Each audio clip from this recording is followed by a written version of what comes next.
Wow, Edward! Ang ganda naman ng bahay mo. Simula ngayon, Scarlett. Dito ka natitira, ha? Masanay ka na. Matanong ko lang, bakit pala gusto mo akong panagutan? Di ba iniwan mo na ako? Scarlett, hindi naman talaga kita iniwan. Alam mong, kinailangan ko lang sumama ng matagal sa ibang bansa. Kasama yung mga magulang ko. Ang importante, nandito na ako, Scarlett. Bubuo na tayo ng pamilya. Ang sarap naman pakinggan nun. Oh, Scarlett, bakit? Ang sakit ng tiyan ko! Ha? Teka lang, tatawag ako ng nurse, ha? Diyan ka lang. Edward. Buti na lang dumating ka, tita. Ako, Edward, salamat sa pera, ha? Makakasiguro kang kay Scarlett Lato mapupunta. Bakit nandito yung babaeng yan, ha? Paalisin niyo yan! Ha? Anong nangyayari? Scarlett? Anak, di mo ba kilala? Nanay mo ko. Hayaan mo, baka dala lang ng pagbubuntis niya. Tawag lang po ako ng nurse, ha? Scarlett, diyan ka lang, ha? Edward, wag mo akong iwan, please! Wag mo akong iwan dito sa babaeng to! Akala mo ba makakatakas ka sa akin? Binigyan ako ng malaking pera ni Edward, oh. Nakuha ko ng gusto ko. Ngayon, pwede ka na mawala. Nay, wag po, please. Scarlett, pigilan niyo babaeng yan! Brianna? Tita, anong ginagawa niyo kay Scarlett, ha? Wala. Ina-adjust ko lang yung unan niya. Napakasama mo, tita. Sariling anak mo, papatayin mo. May ipapakulong ako dito. Ano? Kulong! Edward, nakatakas siya. Scarlett, hayaan mo na siya. Hindi ka na niya pwedeng saktan, ha? Paano yung pera? Buti na nakatakas ako. At least may cheque naman ako. Nasaan na yun? Nasaan na yung cheque? Ito, naiwan niya. Thank you, Edward. Masaya ako para sa inyo, ate. Scarlett, Brianna, hanggat nandito ako, poprotektahan ko kayong dalawa. Nay, maniligaw ko nga pala. Hi tita, ako nga pala si Enzo, ang soon-to-be jowa ni Scarlett. Enzo? Anak, di ba yan yung anak ng mayor? Opo, Nay. Galing mo talaga pumili, anak. Mukhang magkakapera ako, A few moments later. O sige, pumapayag na ako na maging jowa mo tong anak ko. Yes! Pangako tita, hindi ko papaiyakin si Scarlett. Pwede mo na akong i-kiss. Paps! May bayad ang kiss sa anak ko, ha? Nay, ano na naman yan? Aba, syempre, ang mahal ng diaper at gatas mo ng bata, tapos libre lang. Ano naman? Tita, magkano po ba? Magkano? Eto price list. Holding hands, 200 pesos. Hug, 300 pesos. Kiss sa kamay, 500 pesos. Kiss sa noo, 700 pesos. Kiss sa lips, 1,000 pesos. At kung makikipag-date kayo sa isa't isa, 3,000 pesos at dapat sagot mo yung bill, ha? 3 hours lang yon. Kung mag-extend ka, pwede naman magbayad ng additional. At, bawal tumawad. Pili ka na lang. Ngayong mahal naman, Diyos ko. Ano naman, business is business. Kailangan ko ma-ROI mga nagastos ko sa'yo. Ito po tita, cheque. Unlimited kiss na yan na. Cheque? Kahit gumawa pa kayo ng 10 anak. 1 million ba to? Ano to? Idedemanda mo ko? Ano ba ginawa ko sa'yo? Oo, ipapademanda kita. Gagawin mo pa akong business mo, ha? Wala ka namang business permit. Tsaka ang mahal naman ng mga presyo mo. Di naman gano'ng kaganda tong anak mo. Teka lang, joke lang yun eh. Mahilig talaga ako mag-ganon. Isusumbong ko kayo sa tatay ko, Mayor. See you sa kulungan. Kukulong na naman ako. Bakit di sumasagot jowa ko? Mga walang iya tong mga to. Naglalandian pa sa harap ko. Aba, kaya pala di ka sumasagot sa mga tawag ko? Kasi nakikipaglandian ka pala dito kay Samantha? Excuse me? Jowa ko yan. Excuse me? Nauna siya naging akin. Inagaw mo lang. At ikaw, break na tayo! Nababaliw na ata yun. Okay, class, ibibigay ko na yung mga grades nyo. Samantha, naka-98 ka. Ikaw ang highest. Deserve mo yan, Samantha. Thank you, ma'am. Paano naka-98 itong si Samantha? Puro kalandian lang naman yung natupag niya. Kapag inggit, pumikit na lang. At kayong lahat, 95. Maliban lang kay Scarlett, ikaw lang ang bagsak sa buong klase. Bagsak ako. Hindi pwede, ma'am! Ipasa mo ko! Wow! Anong ibibigay kong grade sa'yo, madam? Di ka naman pumapasok sa subject ko! Lagot ako sa nanay ko nito. Nay, bagsak po ako. Ayan! Kaka-boyfriend mo kasi yan! Huwag ka na umuwi dito, ha? Paano na ako nito? Miss, huwag kang gagalaw. Hold up to. Wala na bang mas mamalas pa sa araw na to? Akin na phone mo tsaka bag mo. Kuya, wag po. Akin na! Ayoko na. Ayoko. Anay, masamang panaginip lang. Ayan, hindi ka kasi nag-i-skincare bago matulog. Ah, ganun pala yun, Nay. Oo, anak. Try mo tong overnight serum ng Garnier. May 10% pure vitamins ito so that you can #power through the night. Kaya goodbye na sa mga nightmares. Ah, sige, Nay. Tatry ko. Grabe, ang fresh ko na naman. For sure, may in love na naman sa akin yung jowa ko. Oo, glowing ka nga, anak. Pero huwag ka ilusyonada kasi wala ka naman jowa. Grabe. Grabe ka, Nay. Ah, okay po, ma'am. Hoy, ikaw! Tumawag teacher mo sa akin! Bagsak ka na naman? Anay, kasi... Ayoko na marinig! Simula ngayon, bawal ka lang gumala at mag-cellphone! Hindi pwede to. Anong gagawin ko? Aray! Sakit ng pagkaramdam ko! Magpahinga ka na, anak! Bipilit kita ng Chicken Joy! Ah, sige po, Nay! Effective yung plano ko ah. A few moments later. Anak! Ayan, bilis, bilis! Oh, nagsiselfone ka na? Okay ka na, no? Maglinis ka na doon sa baba! Ang sakit! Ang sakit talaga ng pagramdam ko! Aba, teka! Huwag mo ako niloloko, ha? Magbihis ka na! Pupunta tayo sa doktor! Anay! Tara na!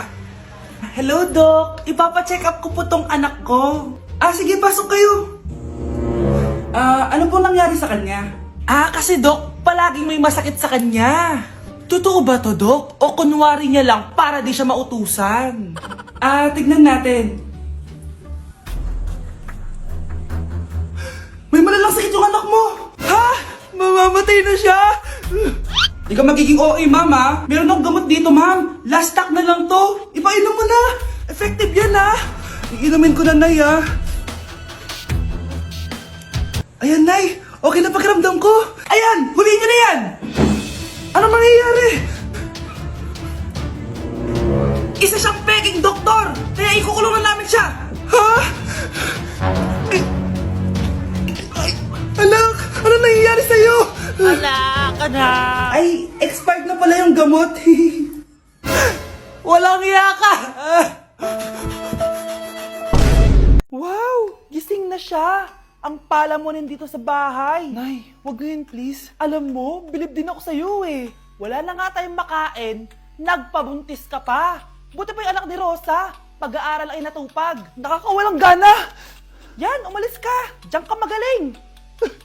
Kasalanan mo to! Sinira mo yung future ko! Ate, please, tigilan mo yan. Walang kasalanan yung bata. Hindi! Dahil dito, galit sa akin si nanay. Kaya dapat mawala na to. Ate, wag! Ate! Anak, kain ka na. Nay, Sorry anak ha sa mga sinabi ko. Hayaan mo, babawi ako sa'yo ha. thank you, Nay. Nay, sumasakit yan ko. Nay. Oo, yung pinag-usapan natin ha.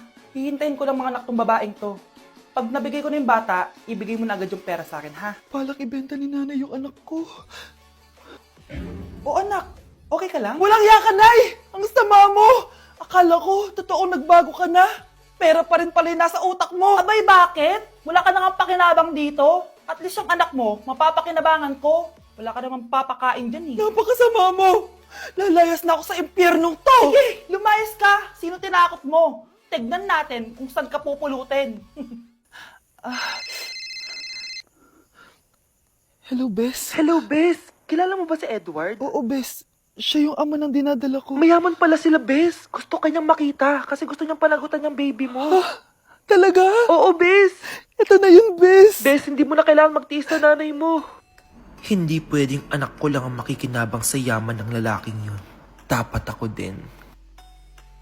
Trigger warning, kung takot kayo sa tahi, huwag niyong papanoorin to. So may nag-comment, bago ko sagutin yan, gusto ko lang sabihin na Happy New Year everyone! Tapos na yung 2024. So, answering the question, ano po yung nasa labi niyo? Tinahi po yung labi ko. Ang ginawa pong surgery sa akin is lip reduction surgery. So, pang 5 araw na to guys, and as you can see, hindi ko na ilalapit kasi baka matakot talaga kayo. Bakit ako nagpa-lip reduction surgery? First of all, siguro lahat naman tayo may insecurity. And kung di nyo napapansin, malaki talaga naturally yung labi ko. Mas malaki yung sa taas compared sa baba, so hindi siya proportion. Actually, dapat hindi ko na siya itutuloy, pero may isang bagay kung bakit ko siya tinuloy. And yung number 2 reason ko is palagi ko siyang nakakagat whenever na kumakain ako. So dahil nga malaki yung labi ko, marami laman sa loob.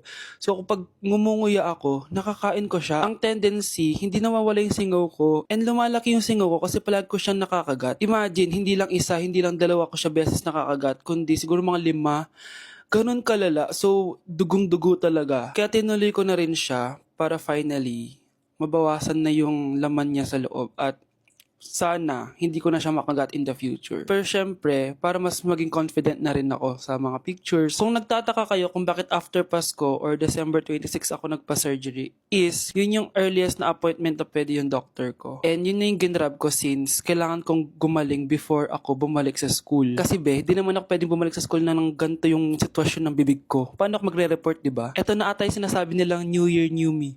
So yun lang naman guys. Again, happy New Year. Wishing you all the best in 2025. Babalik na ako sa content ko. Promise, pag gumaling na talaga to.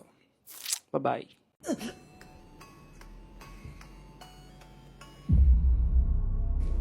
Isa ka na din katulad ko, anak. Anong ginawa mo sa akin, Nay? Kakaiba yung nararamdaman ko. Gusto mo malaman ang totoo, di ba? Isa akong diwata mula sa mundo ng Encantasia. At isa sa kapangyarihan ko ay ang manipulahin ang picture na nasa cellphone mo. Bakit di mo lang sinabi sa akin, Nay? Dahil ngayon ang tamang panahon, anak. At nasa katawan mo na ang kapangyarihan na para sa'yo. Pero, paano ko malalaman kung ano yung kapangyarihan ko? Ikaw ang tutuklas niyan, anak. Ano kaya magiging kapangyarihan ko? Baka nagiging invisible ako.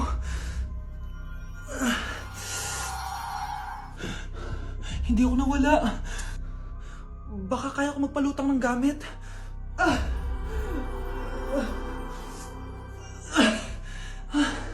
Hindi lumutang. Ang hirap naman neto. Baka kaya ko tumagos sa pintuan. Aray. Natatay ako.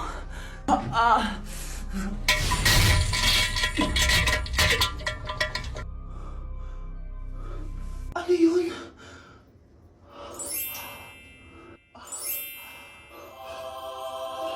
Ito ba yung kapangyarihan ko? Tumain ng ginto? Nay, alam ko na yung kapangyarihan ko. Tumatay ako ng ginto. Anak, uminom ka na maraming pampatae para yumaman na tayo.